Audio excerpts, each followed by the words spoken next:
Hey, today we're going to turn this square dowel into a round one using a table saw. Let's check it out. Okay, I didn't invent this method. I actually saw this on YouTube. I was looking for a couple of different methods of actually making dowels, and I saw some where people made jigs out of chisels and kind of made big pencil sharpeners. But then I saw one where somebody was actually using their table saw and a really simple jig to do the same thing. So this is actually, let's see if I can break this down for you because it's really really simple. What I did was I did 2 holes in this one block. So this is just one large block. I think I used cherry on this one because it's a hardwood and it won't wear as much. If you did it with pine, it's too soft and it would wear out. So let's see if I can get this light in there so you can see that there is, okay, hang on. Get the light turned down here a little bit. Okay, inside here are 2 holes. There's a smaller hole in the back. Ooh, that's really bright. Hang on. There we go. Okay, there's a small hole in the back, which is the diameter that I want the dowel to be. That's 3/8 of an inch. Then there's a larger one in the front, and they basically meet in the middle. And then what you do is you raise your table saw blade right up to meet the level of the smaller hole.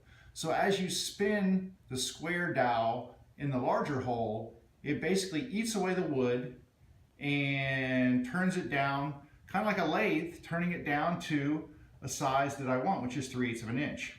So you can do this 2 ways. You can do it with a, let me turn this off. All right, so you can do this 2 ways. You can do this by hand and just turn it by hand, which is what I did right here. I just basically cut this walnut down to a size, and then I just stuck it in there and started turning it by hand.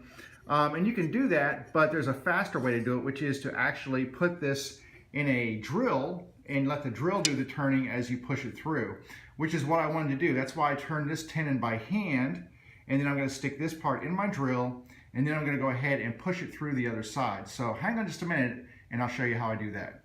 All right, I tried using my, my battery-powered drill for this, and it just seemed like it was a little too much for the battery. So I went and got my Porter Cable electric drill, and this thing has enough power to push anything through. So let me go ahead and open this up and put this dowel in here.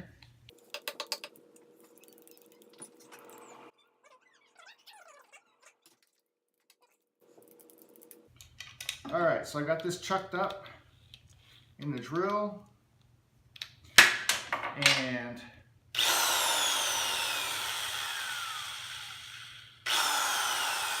it's a little wobbly, but let's go ahead. I'm going to turn this on, and we'll give it a go and see what we come out with.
All right, I have to say this is a really messy process. As you can see, I got these really fine shavings because it really is kind of doing just like a lathe. I mean, it's just shaving off little bits, but you can see that now I've got this great dowel. Let's give a measure here, just for giggles.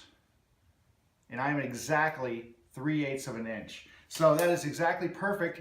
It's just what I want. And now I'm going to cut these down. I'm going to use them to kind of accent my workbench, because I'm going to cut these off and drive them through to secure some tenons, and they'll make some really nice dark accent pieces for the for the workbench. So there you go. The only thing I need to do is basically just take a piece of sandpaper and just kind of give it a little.